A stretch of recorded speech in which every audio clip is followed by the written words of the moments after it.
Person one loves person two. Guess what?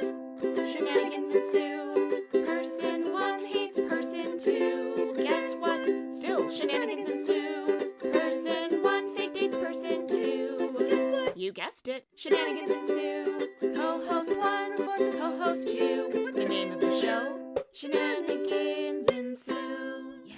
Hello, I'm Jasmine. And I'm Jane, and welcome to Shenanigans Ensue. A podcast where I'm stopping your brother from throwing his life away for some pizza nurse. The pizza nurse. I mean, it's not entirely inaccurate. It's not. But still. She's not yet a nurse, though. I feel like, he's actually encouraging her to finish the program.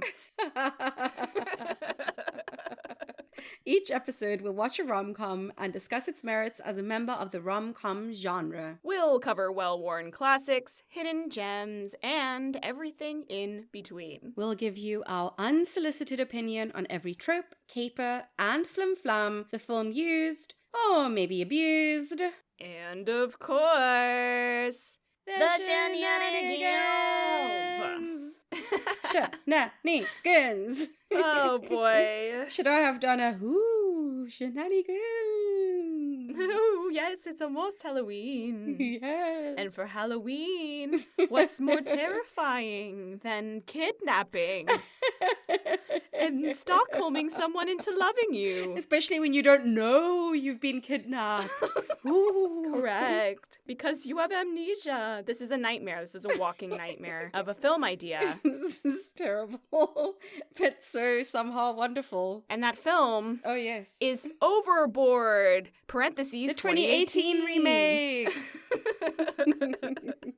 There actually is two of these, by the way, folks. What's the other one from 1987? 1988, I think? Yeah, so we have one from 1988, and we have the 2018, and we ended up watching both. Yes. But we're going to predominantly talk about the 2018. But we will be referencing the original version, and we will also be referencing Falling for Christmas, which I didn't realize at the time of watching, but is also kind of an homage of sorts. It actually really is. Yeah. I wasn't even thinking about that at all. It totally is. But also, I feel like this is very important. We didn't entrap somebody.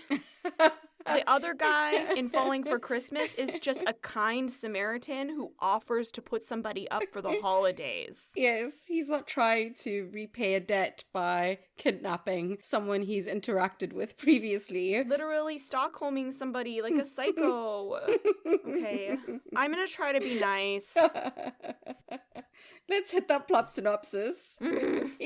Kate is a widowed mom studying to become a nurse. At one of her many jobs, she meets wealthy womanizer Leo. After a nasty interaction, Leo leaves Kate without her cleaning gig and a $3,000 bill for equipment. Yikes. Ugh. In some karmic retribution, Leo falls off his yacht and ends up with amnesia. When the incident hits the news, Kate's friend comes up with a crazy and probably very illegal plan Very. for her to get paid back. Shenanigans ensue. ensue. Holy smokes. Sometimes you get into a situation where it starts out a certain type of way, and before you realize it, you're kind of in too deep and it's gotten away from you. This situation was not one of those instances because from the get-go, It wasn't good. You can see it's going to be a bad idea. Yeah, it was never a good idea. It is psycho. The fact that Eva Longoria can present it in a way that I actually didn't hate her for Right? suggesting kidnapping. It's a testament to her acting chops. Correct.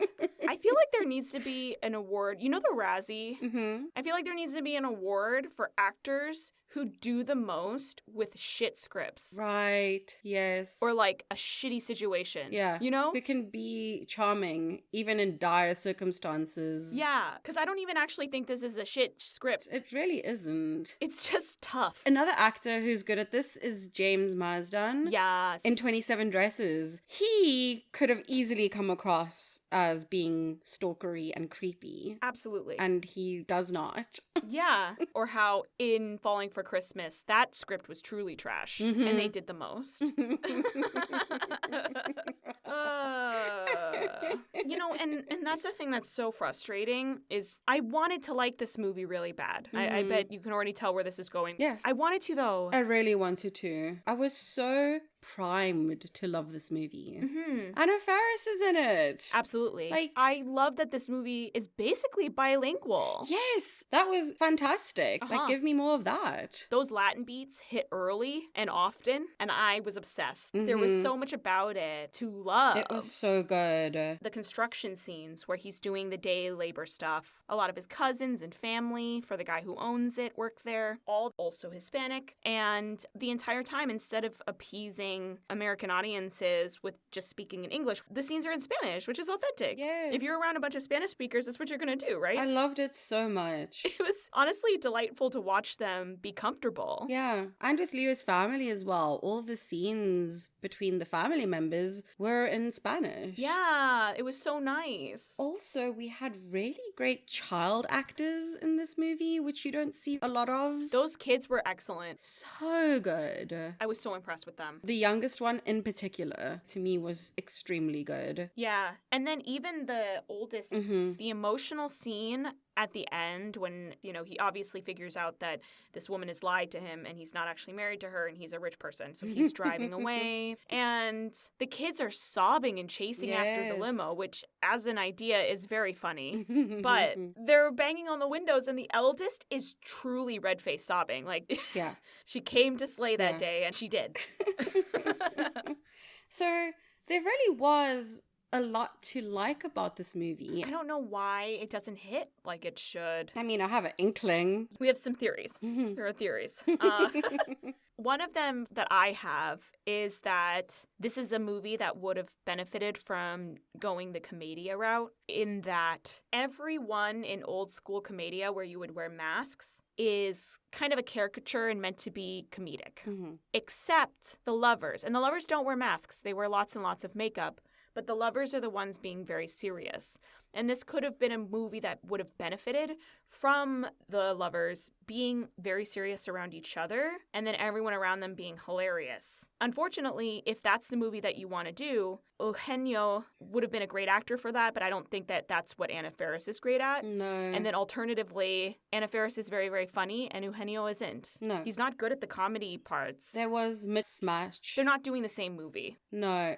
And it shows. Yeah. And I think that's a huge contributing factor to why the movie doesn't hit as hard. To contextualize it as well, we watched the 2018 movie first, and then we watched the original, so we could kind of refer back to it when discussing this movie. And the original's better. We both ended up liking the original more. And I didn't think I would, Yeah. because for the 2018, they did a gender swap, essentially. Which was a great idea. Agreed. There is something inherently creepy about the idea that there would be a rich woman who's been tricked into thinking she's married to some guy and doing all of the housework and rearing the children. Yeah. And yet somehow the original is not as creepy as that sounds. She's actually treated with like love and respect when she's there. Yeah. She's just, working at the house and he's got 2 jobs that he's working outside of it. It's not as sexist as you would think based on that synopsis. Surprisingly enough. Yeah. So, I don't know. They were also just in the original more suited for one another. Again, they were in the same film. They weren't in 2 different universes. And I think the chemistry between Goldie Hawn and Kurt Russell was so palpable and Oh, absolutely. really compelling. Mm-hmm. So much so that I didn't know this, but they were in a romantic relationship with each other for decades and may still be together. What? I didn't know that. Yes, I couldn't believe it. Wikipedia couldn't tell me definitively if they're still together or not, but they celebrated 35 years together back in 2018. Aw. So, maybe.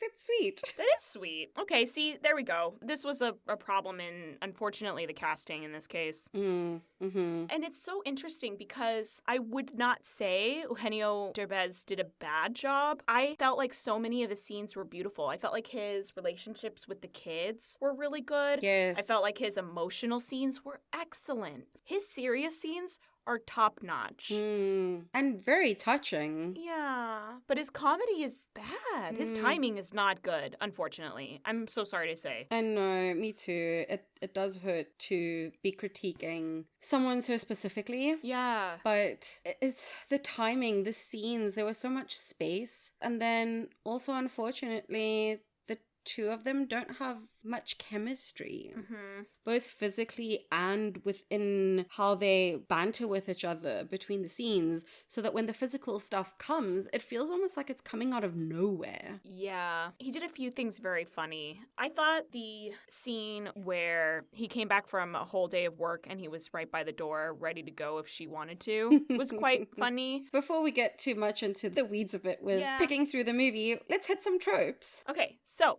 trope-wise, we've got enemies to lovers, different worlds. We have very much a fish out of water.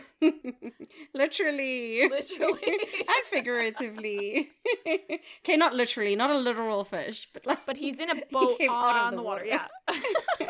And he, by all accounts, lives on that yacht. It's so weird. Right? It does seem like that's his permanent residence. Yeah, he doesn't have a forward address. That's just yacht. I do love an amnesia. We've got tending someone's wounds, not going through with a confession. There's also a dramatic chase, and it's a pretty good one. It's on the water. Yes. And then we've got a good old-fashioned telenovela-esque plot. And like so many tropes that go within the telenovela, so... very juicy. Oh, yeah. What's your favorite of these? I'm gonna have to go with a dramatic chase. This was a really good one. They also did something a little bit differently where within the chase, Leo also kind of like stops and doesn't go through with kissing Kate because he's like negotiating with his dad who's standing on the boat. It's being like, I'm going to disinherit you if you go through this. It's so good. He's literally about to embrace her in the water. Yeah. And he stops and turns and he's like, whoa, whoa, whoa, hey. And what's excellent about it is that when he goes to turn and negotiate, all of that has happened with the father in Spanish. So Kate has no idea what's happening. She just knows that he's no longer gonna kiss her, and she doesn't understand what was so important that could have actually stopped him from this moment. And what it was money. And then she gets fished out of the water and Leo decides, no, I choose love. And so Kate is like, if I jump into the water again, will you kiss me this time? Dead. I like that. She calls him out on that. Yeah, good for you. He did. He left you hanging. Yeah. And what I also liked about this dramatic chase was that the girls are in on it too. They're like, we're gonna go get our dad. And the friends are in on it as well. They sort of like bake it into the plot. They reference the terrible boat that Eva Longoria's character hates like 4 times. And then when Kate comes up with a scheme to go get Leo, Teresa's husband's like, you see, honey, Kate wants the boat.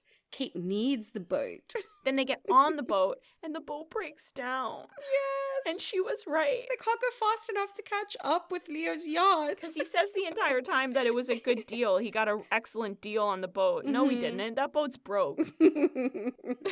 There's certain things you need to be suspicious of for being too cheap. Yeah. A boat is certainly one of them. Definitely up there. What about you? What's a trope you want to hit? I really like a good old-fashioned enemies to lovers. And I feel like this is a good opportunity to discuss, like, the differences between this one and the original film. Yes. Because the enemies to lovers in this 2018 remake doesn't hit. No. You know, at the very beginning of the film, Anna Faris's character has gone onto the boat to clean the carpets. She's got a very expensive carpet steamer.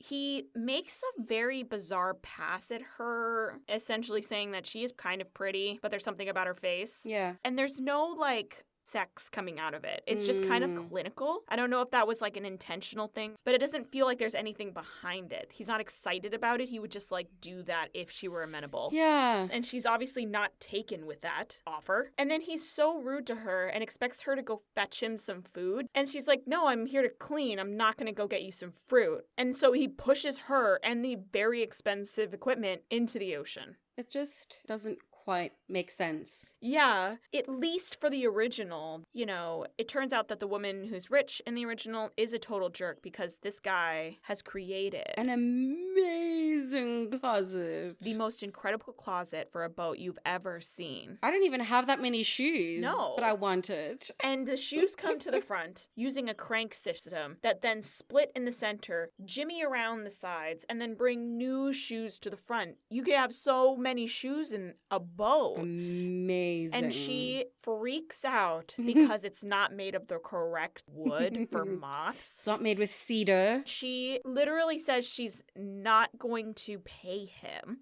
which is insane. And then, to be fair, a larger guy who is a woodworker with plenty of muscles being on your boat, yelling at you to pay him, even though you're wrong. Yeah, it's intimidating. So she pushes him off of the boat. And in her frantic frenzy, being maybe scared, she throws his equipment off the boat. And in that case, there was sexual chemistry from the beginning. You could see his tools are ruined, but it wasn't really about being cruel. It was about being scared. Yeah. It makes more sense. And I think the thing with enemies to lovers is, for it to be successful, there needs to be some underlying sexual tension. Mm-hmm. Because otherwise, how do you get from being enemies to lovers? Right. They're playing with the fine line of love and hate, but you need that sexual tension under it for it to work. So in the original, we actually see them checking each other out. Yes. Like, it's clear they don't like each other, but Dean is shirtless and kind of sweaty, and Annie, Joanna, is in this very skimpy, suggestively cut swimming costume.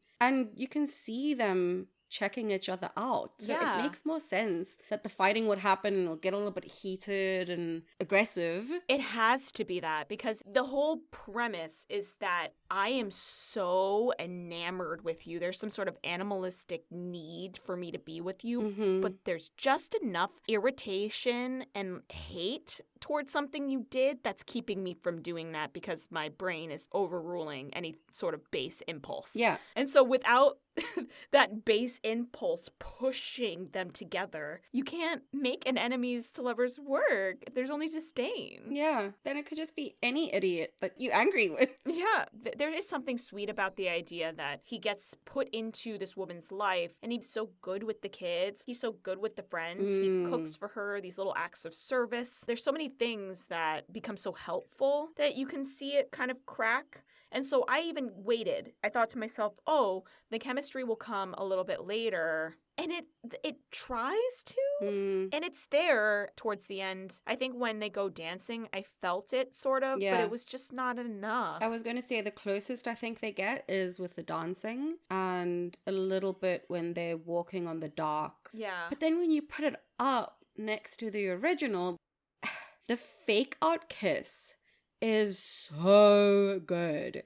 Usually a fake out kiss doesn't catch me, like I expect that it's coming. But this time they got me. I didn't think it was coming, that they were going to go in for a dance. Like, it got me and I was like, oh. Yeah. Like, it was so good. And then jumping back to the 2018 version, they're having this talk and they're sharing a moment and it is sweet. But then Anna Faris just kind of turns, faces him, grabs his face, and they start kissing. We're not experiencing that bold. I'm not explaining this properly. Yeah, no, I agree with that. And I think that that's a very funny Anna Faris move in some occasions. Like, if this were some very shy, nerdy guy situation and the guy wasn't taking the cues and it had gone on too long, then that's a funny Anna Faris move. Grab him, kiss. Yes. But it's not really like what's being built up in this film. Or even in that scene specifically. Yeah. Like, this is a moment where they are supposed to be connecting. So it doesn't fit. It doesn't. I feel like this movie could have been improved simply by just making Lucky the lead. Yes.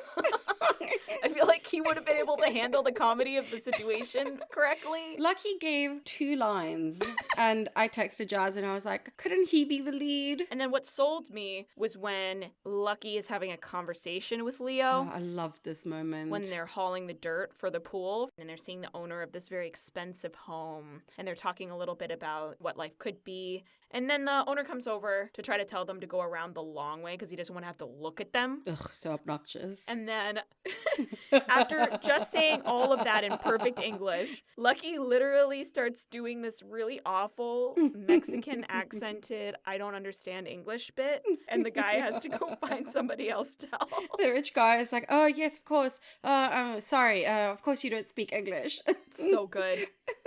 It was so cheeky. And as the owner of the home walks away, Lucky turns back to Leo and he goes, I love doing that. And then walks off. I loved it. And his smirk over it, he did a smirk to Leo, and that oozed more sex than most of the scenes. You know? Yes.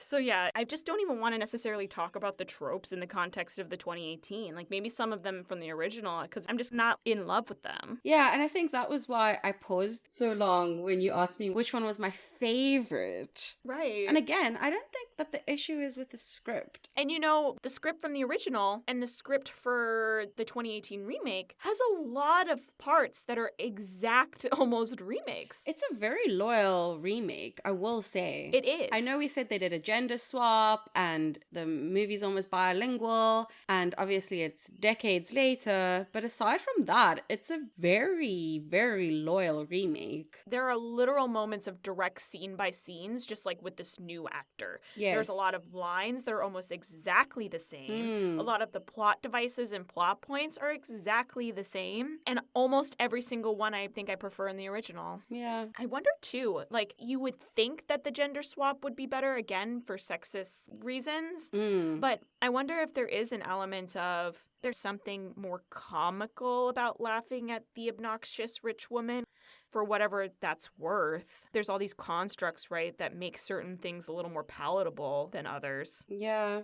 I hear what you're saying, but I also do think it's the way it was played, because you do see some over-the-top caricatures of rich men that you can laugh at easily. It's true. We're talking a lot about Rogelio de la Vega from Jane the Virgin. Yes. And how we needed a bit more of that kind of energy. Because he's also an obnoxious asshole for most of it. He's so obnoxious, but he's so funny. But he's so pretty. And then later you see he has a heart. So in this movie, I think we see having a heart come through very well. Yeah. And the tender scenes, as we said, are really beautiful. But it's just the mismatch. Because I think with, like, say, the Overboard scene at the beginning, you know, a Rogelio is just going to be so clueless. Yes, exactly. What do you mean you can't get me fruit? Wait, but I'm still paying you for your time? I don't understand. I'm just very confused. And then maybe getting very upset and being dramatic and then throwing his arms in the air because he's so upset and feels so bad that he accidentally has tossed her over. Yeah. There's a way it could have worked that's less cruelty and more clueless. Yeah. Like, it didn't read as zany funny when he had the accident with the pasta and he's, like, lying on the kitchen floor and Anna Faris leans over and is like, honey, could you hurry up, please? We're hungry. Yeah, for me, that line doesn't work if you've just watched somebody injure themselves. Yes. I think if she were upstairs fiddling with something and the kids are laughing by themselves, and she just pops her head down or out of a door to say, hey, can you hurry up? I'm hungry, and then pops back away, like, that's funny. Yes. But to have watched him do it. And not react in a way that feels human. Yeah. Like, with compassion. Because even watching it, I saw him grab it, and I saw hot plate, and I thought he was going to put it back on the stove, and he would just have burnt his hands a little bit. Yes. But when he fully threw it in the air and fell, I panicked, because that's second-degree burns. I got upset. I was very concerned for him, and nobody reacted correctly. Yeah. And so when we watch the original, Goldie Hawn is just struggling. Like, she has a whole ass chicken that hasn't been cut up poking out of the pot and, like, accidentally lights the thing on fire, but it's played so you can see she's not actually in pain. Yeah. The boys come down and they spray her with a fire extinguisher. So the comedy just works better. And they have so many fire extinguishers in the house because two of the boys are going through a, quote, arson phase. I'm dead. Like, that's so funny. That's so much funnier. So, yeah, there's just so many little teeny things that I think, unfortunately, work better in the original, which disappoints me so wholeheartedly because I want to be nothing but an outspoken, aggressive, positive supporter of things with people of color for remakes. And so it hurts even worse, to be honest. Yeah. When I hear a Latin beat hit, there's something in my soul that activates in a different way than other music, having grown up with that as the background music of my life, kind of. Oh, so it's your duende coming in. Yes. I hear a Latin beat drops and I want to go, wepa, something. And I didn't get to have that joy as much as I would have liked. Shall we go to the shenanigans? I think so. Yeah, right at the top. Anna Faris doing her thing, making us laugh. Oh my goodness, I was cackling. The audio recording that she's playing is kind of just doing little test questions over and over again. To help her study. You know, is it A, this, B, this, C, bloody stool, or whatever the last thing is? And so since she gets it wrong, she gets mad at herself and she makes a song to, force memory. Anti-platelet bloody stools, all the doo-dah-day. Hey. All the doo-dah-day. I will never not remember that. Yeah, that was a perfect entrance for her. Yes, you know exactly who she is. Yes. And then the interesting thing is I don't even care how the movie intros Leo's character in the 2018, but I do love how they intro Leo's family. Oh, how good is that intro? That's such a good family dynamic. It's iconic. Like, low-key, all those family things with the sisters and the dad in bed, the back and forths that are happening over the course of, say, the month that he's with her, I believe, it is probably one day of recording on set. What a good day of recording. So funny. That was a very well-spent day of recording. These characters are so well realized, which is incredibly ironic because they're playing into the telenovela tropes. So it's very easy for those characters just to be super stereotypical and one-dimensional. They're so good. They get fleshed out so much more than families typically are in movies. Yeah. It's so good. Leo's the oldest and there's two younger sisters, and the oldest sister clearly wants to inherit the throne, and she probably should. Yes. She's the one who works at the company, and she's aggressive. She's a bit of a shark. She's the most like her father. The, younger one is maybe a recovering addict, I guess. I don't know. Something went on in her past, and now she plays all these instruments, and she works in the nonprofit branch, and they're squabbling over the family fortune. And it's all in Spanish, and it's all very good. There's this throwaway line that had me proper laughing out loud, but the dad is like, I met the love of my life in Barcelona. And the younger sister is like, I thought you met mum in Vienna. And he's like, yes, I did. Anyway, wow. He just straight up looks at them and is like, I said what I said. Deadpan. And then moves on with the story. So good. And the sister who's talking throughout about her passion for the cello and how Leo was the one who believed in her. So they're building it up. She must be really good at the cello. And so when they're having this memorial for Leo, who his family thinks is dead, she cannot play the cello for shit. She can't. So bad. It's so bad. And I was like, that's enough, sweetie. Thank you. And also, as a note, they don't just think he died. The dad thinks that he fought bravely against a shark and lost. Right.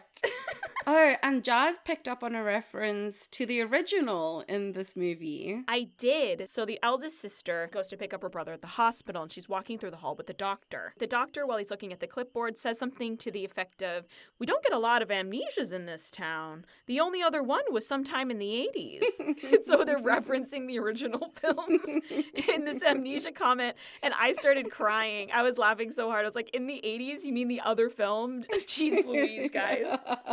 In hindsight, I wonder if there's still a mini golf course somewhere in town. Oh, right. That would have also been a cute homage. Go Right. on a little family outing to play some mini golf.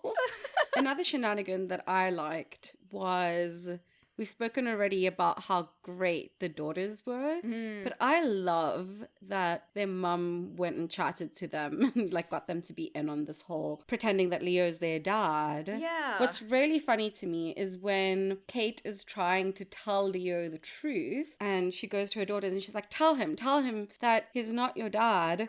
And they just refuse. They just continue to go along with it. They're like, no, he's our dad. And she's like, no, don't tell him what I told you to tell him. And he goes off, and Kate turns to her daughters and she's like, what the hell was that, you guys? And they were like, we like him. We want to keep him. He's our dad now. And that was about the time where I wrote in my notebook, starts funny, gets grim. The kids being fully invested at the beginning when they show up and being part of the ruse is very, very funny at the start. And then when they start to actually get close, when he's teaching them how to ride bikes, when he's giving out advice to the eldest, helping her with his Spanish, when he's at the football game and supporting the middle kid and her touchdown. Oh, that was so cute. Yeah, so much of it is beautiful. So then when you start to realize that this is coming to a close, she's taking the test and now it's time to cut him loose, it's bad. It feels bad. Oof. There's nothing about it that can be redeemed. It just feels bad. What a thing to put them through. I there's nothing to say. I can't say anything good about that choice. It's just sad. It's just guaranteed to be a shit show. Yeah. Like, even some of the setup for why he does the things that he does. Kay creates a whole backstory where he has gone to AA to keep him from drinking. Oh, yes. And also that he needs 30 days sober in order to sleep in the bed with her. So he has to sleep separate because that's something him and his sponsor came up with. And he fell off the wagon, which is why he fell off the boat. Like, all this stuff to keep him, at arm's length. But yeah, it just ends up adding to the cruelty. Like, that he's sterile, that these aren't his bio kids. Yeah. It hurts too much. Because the update as well, I didn't really get. It just added to the meanness where in the original, she sleeps on the couch. Yeah. But in this, he doesn't even get to sleep on the couch. He sleeps on this cot in the shed with a plastic jug to pee in. Yeah. It's just levels and levels and levels of mean. Not that he was nice to her by any means at the beginning, but it's just so disproportionate. Yeah. When he starts going out of his way to do small gestures for her is when it started to get too messy. And I think another thing is Goldie Hawn is doing all the domestic work because Kurt Russell is working 2 jobs during the day and at night. But in this movie, he is taking care of the majority of the domestic labor and he's also doing hard labor during the day. Now, I'm all for equal labor in the home, but I think it just feels like so much more. Yeah, it's not an equal distribution in the same way. Yeah. Goldie Hawn doesn't know how to do housework, so it's pretty funny that she's trying to do all that stuff, but that's all that's being expected of her, while he is out doing as many hours himself somewhere else. Whereas this is the full labor, all this housework, picks up the kids, does a bunch of errands, and she's just, she does an evening thing and she's studying a lot. And I guess then part of it is it makes it difficult for me to believe that he'll be going out of his way to look up more elaborate recipes, to pick up frozen yogurt, which are all very sweet things to do. But where is he finding the capacity to do this? Right. How? For both of the films, to be honest, I do think they've done a lovely job with trying to have a conversation about the disparity between the haves and the have-nots. I think that the working class in both films is treated with more respect than a lot of places do. I think that there's a little more humanity brought to the idea of someone not understanding what an actual day of labor is like. Yeah. And both films have conversations with head butlers or the guy in charge of the boats to truly discuss how lucky that person is to have everything they need when their memory comes back, but also understand in a real way what the other side is like. Yeah. One of the first things Leo does when he's being told that he's going to inherit everything by his father is that he says he wants to create 30-pound bags of concrete, not just 60, which is going to cause a lot more overhead at the company. And his sister doesn't understand why someone would do that. And he understands that lugging 60-pound bags is a pain in the ass. And if they were split into 30s, it would be much easier. And not so demanding on the body. How much better would society be if people who are in charge of things had real experience with what it is that their plans are affecting? Yeah, no, truly. I once had a doctor give me a hard time for, quote, not taking my medical condition seriously when I was in the hospital. And I had to look this guy in the eye and tell him, you tell me where I can see a GI without insurance. He literally tried to say that, there are clinics that you can go to that are free. And I said, no, they're not. Those are general practitioners. Oh my gosh. I said, where can I find a GI I can go see? And so it's just this complete misunderstanding of how the system actually freaking works. And Yeah, like, how am I supposed to tell a rich guy that he doesn't actually understand the words coming out of his own mouth? Or how impossible it is to do the thing that he's telling you to do. Yeah. I agree. In both of the movies, they did a good job of making two people who are very out of touch see how deep into a gilded cage they were. Yes. Speaking of the steward, I loved him in this movie. I did. One of my favorite lines is when Leo regains his memory and goes back on the boat. It's a wide shot. This is not important at all. And the steward is just like, welcome back, sir. By the way, your funeral was lovely. It's just so deadpan and funny. Also, one of my favorite things just before that scene had occurred is that somebody who had worked on the boat recognized Leo on the beach and put it together that this was the guy with amnesia. So this guy sends the picture to someone on the boat to say, hey, Leo's actually alive. This is all happening, and they're having the ceremony to put his ashes into the ocean. The father and the two sisters are there, and in the background over their shoulders is the steward having a conversation with somebody on the boat about, oh wait, are you sure he's actually alive? Wait, who's this guy? What's going on? I don't know. And they're having a whispered conversation during the memorial before somebody finally steps up to tell the dad. It was very good. The side characters in this movie are so good. It's so good. The sister deciding that she's going to fake her brother's death and just randomly running up to some barbecue and shoving ashes into her urn. This is so unhinged. And then she presents the ashes to the dad, who opens it and smells them for some reason. Why is he taking a sniff? I don't know. And then the dad says he smells like meat. And the sister says, well, aren't we all just meat at the end? And it was just, what? Excuse me? Keeping up with your Latin beats, part of the shenanigans happen in this movie because the captain is consistently vibing to music. So he doesn't hear when Leo falls overboard. He doesn't hear when Kate falls overboard the first time. He's just like missing everything because he's jamming. Good for him. These people are crazy. Do what you gotta do, bud. There are so many, like, throwaway lines that had me cackling throughout the movie. This is almost like the opposite of the meddling mom. This is like the unpresent, fucks up your life mom, which I loved. And at the end, Kate ends up going to mom's performance, which is, like, weird and racist, and it's not good. What the hell was that? I don't know. And so the kids all want to leave and go chase after Leo. And as they're, like, getting up and running out, they could have just said, excuse me, coming through. Mm-hmm. But instead she goes, excuse me, diarrhea, gotta go. I truly don't understand why the diarrhea was necessary. But, you know, no notes. She felt like she needed a reason. Very funny. And then one of my favorite things at the very end is that Bobby's the one who says, how often does a guy actually have to choose between love and money? And every single person on the boat screamed, Bobby, shut the hell up. And even the kids, even the little girls, that was like the only time anyone let them say hell in their entire childhood lives, because they said that with some gusto, let me tell you. Some fervor.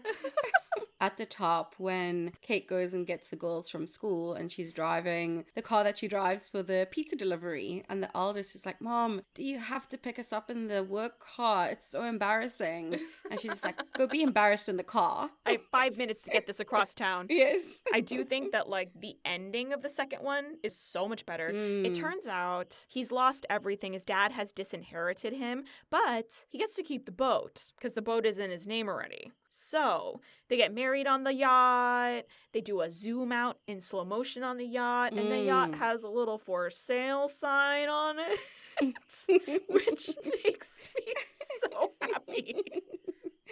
That small attention to detail. Yes. And then in the credits scene, when the dad is like, he's buying the boat, but he's not doing it for Leo, he's doing it for his beautiful granddaughters. Yes. So it's like he came around, kind of. It's very cute. And so, you know, maybe there is a chance for, like, Leo to get his way back into the family business in some small way. And so on brand for the absentee mom, or whatever we're going to call her. She wasn't even at the wedding. She was sent in a video from, like, wherever. Yeah. Oh, backstage in a senior citizen's home. Oh, right, because she's about to play Hodel in Fiddler in the Roof. Oh, God. I do have two little things from the original movie that I thought were worth noting, which is that, Goldie Hawn, why have you gone to bed in a full face of makeup? That's like my even more annoyed girl, put on your shoes. I cannot stand the idea that someone would go to bed with a full face of makeup on. That's just how they be in the 80s. Girl, grab some wipes. Well, where's your makeup remover? Clean your face. That's too much. And then the other one is that the guy is working multiple jobs, and it turns out he has a secret second job, and he's hauling manure. And so at the very, very, very beginning of the film, you can hear an ad that says something to the effect of, "Come do some work for us over at this place. We need people to haul manure." And then he says, "There's no chauvinism in manure. Men and women are both welcome to apply." What the actual? No way. That's amazing. So I had to write down the quote, "There's no chauvinism in manure." Because No that's chauvinism. mwah, chef's kiss. Good grief. I know this conversation is not about the original, but that is worth an honorable mention. Yeah, I think that deserves it. Goodness. All right. Okay, I think that probably brings us to Fun Fab Fail. Fun Fab Fail. For me, I probably have to say that the original would get a fun. I would probably watch it again. And the 2018, I regret to say, is like on the cusp between a fail and a fine. Yeah, I feel so conflicted about this because, yes, the original for me is definitely a fun. And using the criteria that we set out for what constitutes as a fun is, will you watch this movie again? And for me, with the remake, no, I won't. And that makes me sad because I loved so much about this movie. I loved so many of the side characters.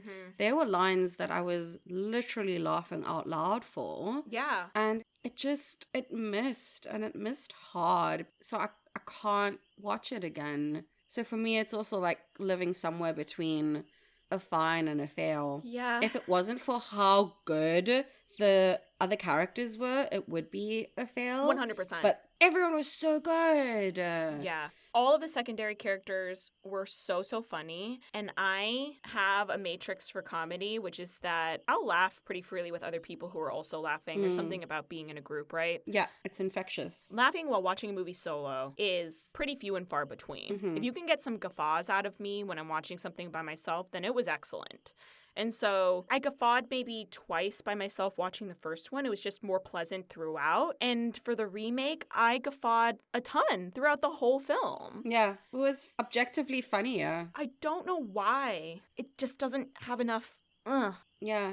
And I think that's where me being conflicted comes in because the remake is objectively funnier. Yeah. But I still prefer the original over the remake. Yeah, that's so weird. It's bizarre. It truly doesn't make any sense. I'd be interested to see if anyone wants to forge through both films themselves and tell us their thoughts. Oh, please do. Because it's weird, and I don't know how else to feel, and I want to make sure that this makes sense in my brain. You know? No, I do. Jazz was able to watch the original before I was, and we spoke just a little bit about it because you said you didn't want to influence me. And so before we started recording, I said, no, I feel the same. I preferred the original. Yeah. I mentioned her, I think I prefer the original, and I don't know if it's the fact that we watched the 2018 that's coloring it, that I was braced already for some of the squishy stuff, and I just don't think that's it. I think it just wasn't as successful. Which isn't unusual, really, for remakes, but there was so much going for this movie. Yeah, and it should have been better with how much context we have for things being squishy now, like ways that they could have improved upon it. It should have been better. Well, that leads us to our favorite segment. Give me the cheese, please. How was this one for you? It was challenging for me. I had to have a hard think. Yeah. I think I found something that works. Great. Okay. All right. 3, 2, 1. Nachos Room temp with mild cheddar. Parmesan.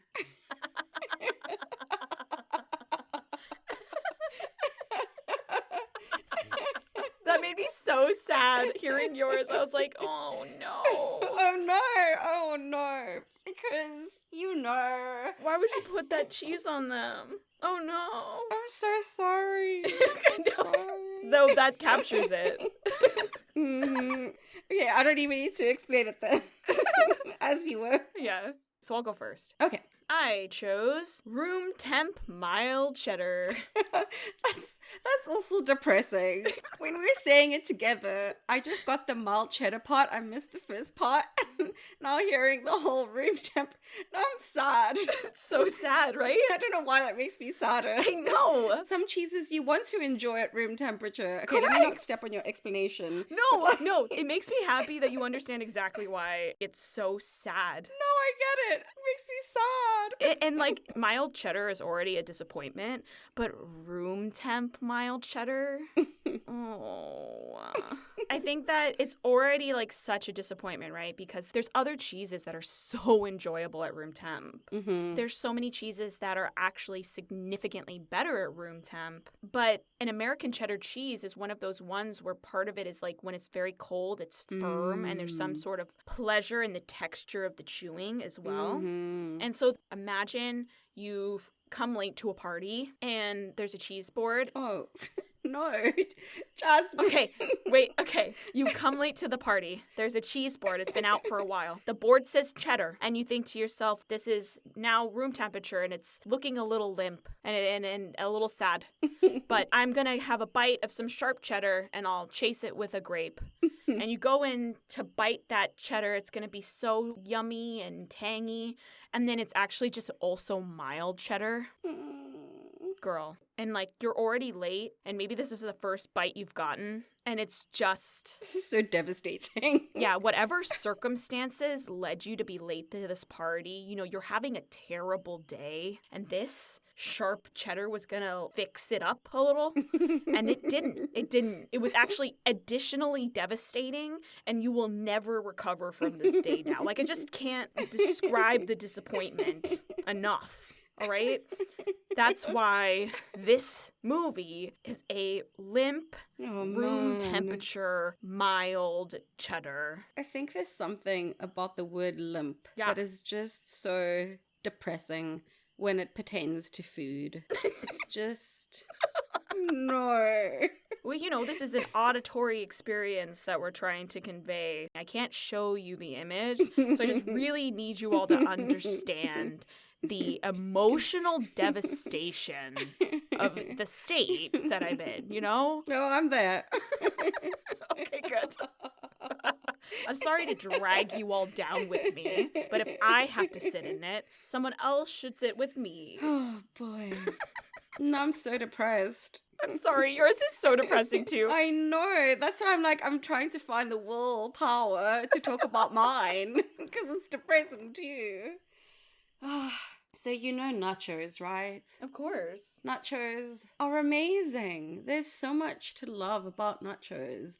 There's such a variety of textures and flavors. You have the crunch of the chips and the creaminess of the guacamole, and you have the sharpness of the onions, and then all you need is a little bit of cheese to go on top that's a little bit melted and a little bit ooey gooey.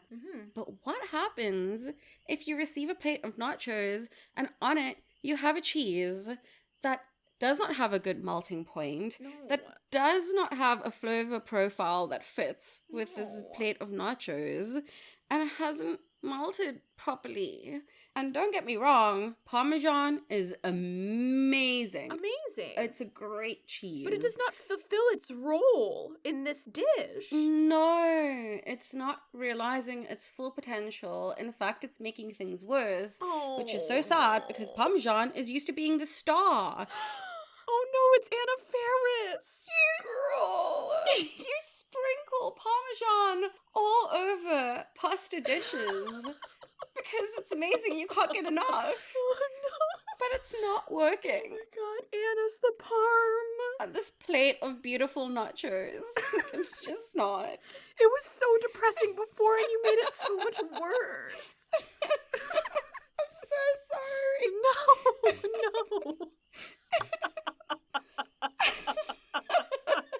Oh, I'm done. Oh, no. Throw it all out. This is one of those cases where even something like a mozzarella could possibly work. It's not correct, but it would be in a pinch. But I'd even take pre-grated cheese at this point, like a pre-grated cheese blend. It's okay. Yeah, I'll take a Velveeta. I'll take a Velveeta on a nacho. Right. But the parm. It's doing the parm and the nachos dirty is the thing. Yeah, it truly is. Oh my god, that hurt. That got so much worse. That was so good. I'm so sorry. Do you see why I had to like muster some strength after listening to yours to talk about mine? Yeah, because if I had to follow that, I would have. I don't think I can. I think that we've left everyone fully depressed. Oops. This is one of those examples where it's very clear that comedy and tragedy live a butt. Mm-hmm. So. Hopefully everyone will bear with that because it was also very funny. Well, bear with it and forgive us and come back next time. Yeah, this was a toughie. Yeah. So, there you have it.